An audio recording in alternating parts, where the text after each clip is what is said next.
Hello my fellow homo sapiens. You can now join my channel as a member to get exclusive perks like early access to videos, private community posts, and more. You can also now use super features for priority response from me. I also have a Patreon page that I put extra content on, including reactions, sins, Reddit stories, and more. If you want to fly yourself even deeper into the endless void of internet content, I've got you covered.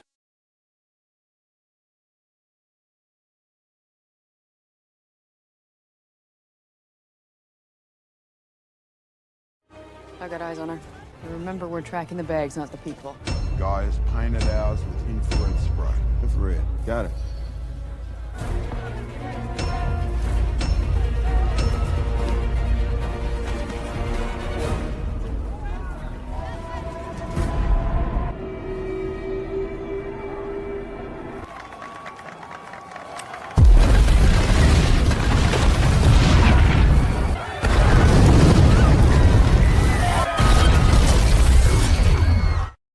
Contributing to the growing e-waste problem by throwing your burner phone on the ground instead of burning it. Contributing to the shitty TVSins video problem by opening your video with a bunch of cringeworthy jokes instead of actual sins or funny jokes. Moving your gun from your sock to your pants, so as the audience, we know you have a gun and that we might get to see you shoot yourself in the ass. Or maybe he does this because having the gun closer to his hands makes it more accessible in a pinch? Wow, that was an easy explanation. Operation Treadstone? Are we sending the wrong show, or has Disney secretly purchased Universal so they can make a crossover with the Bourne universe? Discount Jeremy makes a pop culture ref. Episode goes with the standard spy mood board cliche. That's not a cliche. That's precisely what they want you to think. Trying to convince someone that you aren't a conspiracy nut by using the go-to slogan every conspiracy nut has used since November 22nd, 1963. Isn't that exactly the point the show is making itself? Jesus, why do you send things you agree with? I need to give him something more than just theories. I need evidence. And the super secret location of the evidence is behind this desk? Yes. Also, Barrick, done with your Darian, does indeed have some very compelling evidence. But you'd be forgiven for thinking he's a conspiracy-seeking lunatic considering he opened with the wild conspiracy instead of the hard evidence. Yeah, he explained his theory and then provided the evidence of said theory rather than giving evidence of something he hadn't even established yet. How the hell is that a sin? You don't start with the evidence and then state your thesis, you state your thesis and then provide the evidence. Also, Discount Jeremy makes a pop culture. Choking your Bilbo. Discount Jeremy makes a pop. Episode will now showcase the motion-activated lighting in the stairwell for all of the overly dramatic sometime. What? He just explains what happens in the scene and then calls it overly dramatic. Like, can you explain why it's overly dramatic instead of just expecting it to be true? This is a recurring problem with TVSins. They make a claim and then don't back it up. Maybe I'd agree with you if you actually explained how or why you came to your conclusions, but you just expect everyone to agree with you inherently. Also now begins the inevitable no one is who you think they are, but maybe they are, but maybe who the f knows hook of the show. Meaning I'll have to devote 75% of my brain power to guessing, suspecting, and generally pondering who is or isn't a Skrull instead of simply enjoying the show. Yes, I could utilize the other 25% for show enjoyment, but you see, it's already been partitioned for puns and Archer references. Jesus Christ. He's complaining about the unpredictability of a show when he constantly complains about shows being predictable. You can't win. He complains no matter what. And don't try to argue that it's all just a joke, because it's not funny, it's just boring. Also, only 25% of your brain power is going towards puns and references?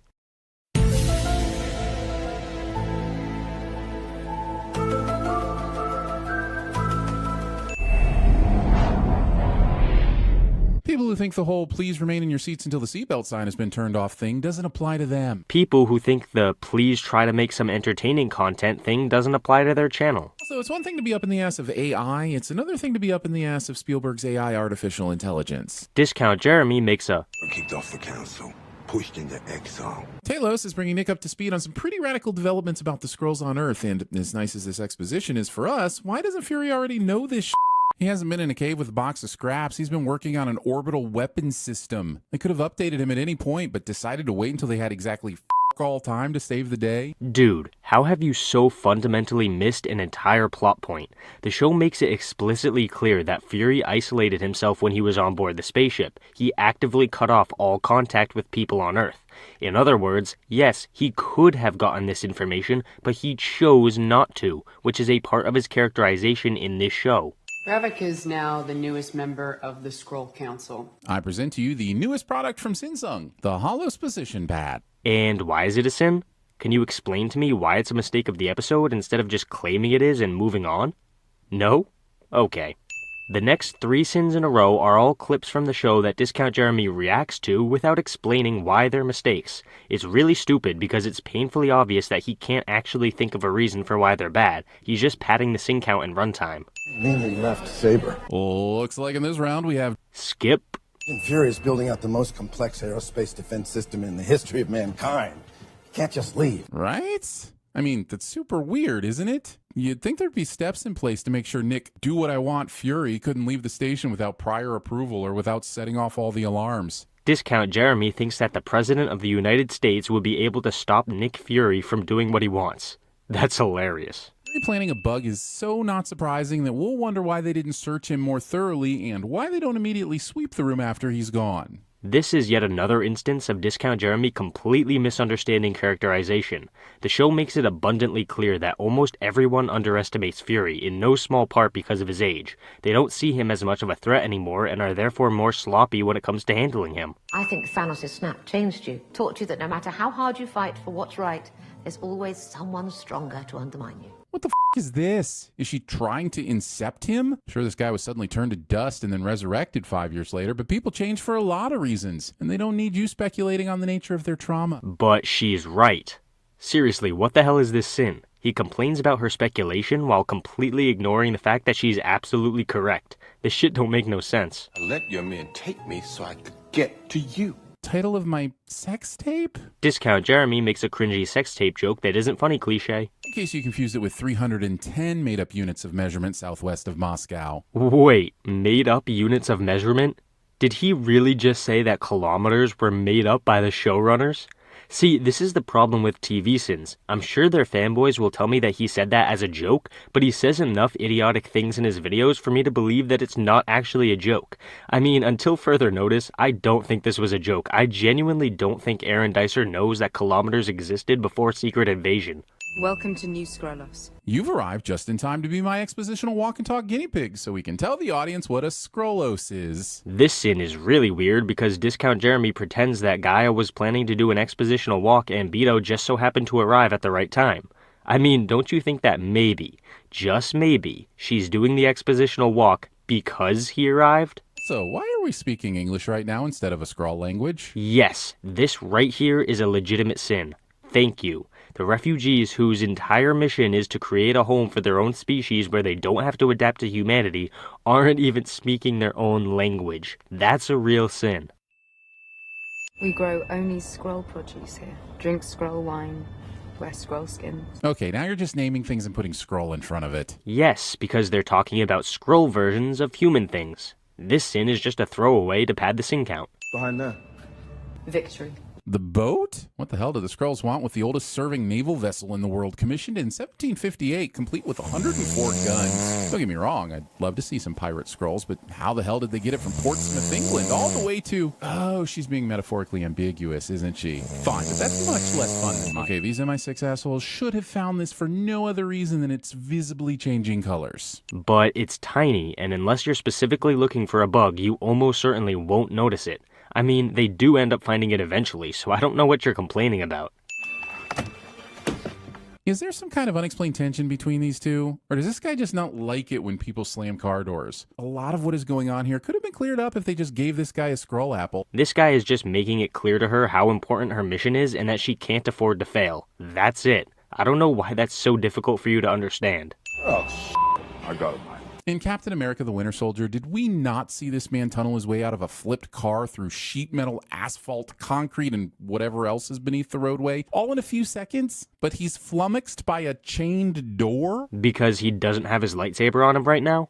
I love how Discount Jeremy sees someone carrying a gadget once and automatically assumes that means they carry it with them at all times. Got eyes on a possible person of interest. No, you f***ing don't. There's like a 1.5-second window of time where it was possible for you to have caught sight of Fomelia here, and you just so happened to be looking the right way. Not to mention the nonsense that you were able to recognize her at this distance. Discount Jeremy thinks it's nonsense for a highly trained intelligence agent to position herself to be looking at a route that leads away from the target area and to recognize a person of interest taking that route. What the hell? Where does the stupidity end? We're gonna go ahead and call that a lie. Everybody gets one. Nobody gets two. What kind of saying is that? Nobody gets to lie twice? Nobody? How is there anyone left in the MCU? What about the heroes that have to lie about their identity? What about Talos, the man you're working with that is standing in this room and has to lie every day? I will never, ever, ever forgive hyperbolic threats. Jesus Christ, this entire sin relies on Discount Jeremy not understanding that this saying only applies to people during interrogations.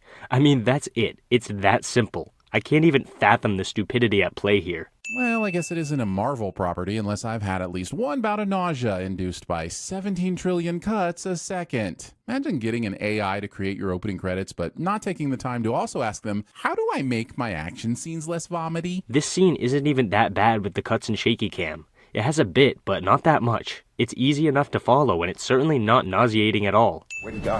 Where did you come from? Or at least how in the TV time warp did you get here so fast? He ran?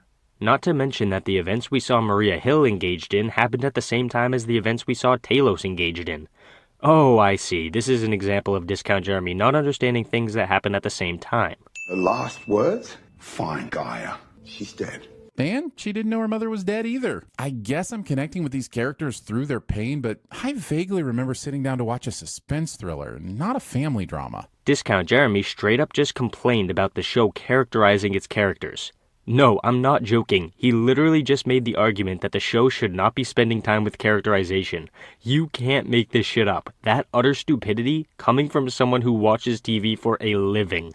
If nothing else, this sin should prove to you that you should never, under any circumstance, trust TVSins or CinemaSins opinions. You know that I'll protect you. You can't protect anyone. Gaia, I know. He's letting her go? Okay, that's his daughter, but she has a bomb. I know that World War III eventually leads to the Vulcans arriving, the formation of Starfleet, and a utopian future, but damn it, he shouldn't know that. Discount Jeremy makes... You gonna tell me why you abandoned Earth? Building out Saber. Casual bar chats about The most complex aerospace defense system in the history of mankind. Okay, and why is that a sin? Yet again, he fails to explain his line of thinking, which means that I can't accept his position. Check your footing, otherwise someone's gonna get hurt. she said ominously, as if having some kind of foreknowledge about the episode's climax. So you're sinning her for being right? Shouldn't that be a sin off, if anything? What the hell? We missed the pass. And you're surprised? You have 3 people covering this huge-ass square at nothing more than ground level. Of course you f***ing missed it. Aren't they supposed to be the best spies in the U.S.? Wait a second. So you mentioned how they're the best spies in the United States, but you're keeping the part where you said they shouldn't be surprised they missed the drop? Do you see the blatant contradiction there? You can't make this shit up. Our reward for patiently letting this episode go through the motions of setting up this story is that we now get to watch these 3 badly chase a MacGuffin through a crowded square at the pace of a quick walk. How is any of this a sin, though? He's just complaining for the sake of complaining at this point. I mean, seriously, what was sinful about what he said? The part about the slow pace? That's dumb because there's a giant crowd here, rendering it impossible to run. The part about them being bad at the chase? It's not so much about them being bad as it is the villains being good and the heroes having very limited resources. None of this is inherently sinful, and seeing as he never explains why he thinks it's sinful, I can't accept it. Also, this seems to be the same little girl Fury saw earlier. So does Gravik spend some of his off hours hanging out as a 6-year-old with a Russian family? This is a point I seem to make in every single video. Simply asking a question does not equate to pointing out mistakes. This question presumably has an answer, it's just not important for the show to provide you with that answer. Graphic clearly doesn't care about Fury knowing that he's shapeshifting, but what about all the people on the other side of this stand that would clearly see this tiny girl turning into a middle-aged man? Not only is this scene completely pointless because we see them not even looking in Gravik's direction, but why would Gravik care about them seeing him shapeshift when he's about to blow up most of this area? Not only would anyone who sees him shapeshifting most likely brush it off as them seeing things, but the big explosion that's about to claim hundreds of lives is also going to make it not really matter. Look at this right here. Here's Gravik, and watch this guy as he looks directly at him the entire damn time. He 100% saw this transformation and doesn't say Nope, the guy was looking in the direction of where Gravik walks to in adult form. He doesn't look in the direction of Gravik when he's still in child form, meaning that all he saw was an adult walking. He didn't see the transformation itself. Now we get some boom booms, so we know how formidable an opponent Gravik is. It's like an itty-bitty Thanos snap. What's the sin here? Based on him mentioning Thanos, it seems like he's complaining about Gravik not being as big of a threat as Thanos, and if that's the case, this sin is dumb because not every villain can or should have the same threat level. This show is a smaller scale threat than the Avengers, yes, but why do you think that's bad? It would be repetitive to see the same threat levels in every single Marvel property.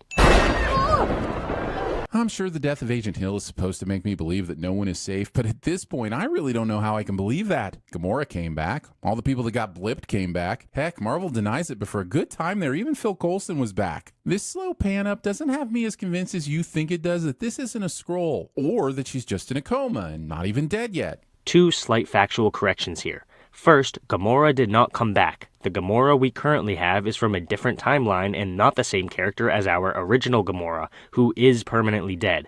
Second, you mentioned that maybe she's a Skrull, which is dumb because we see several times that Skrulls return to their original bodies once they die, so we know for a fact that this is actually Maria Hill.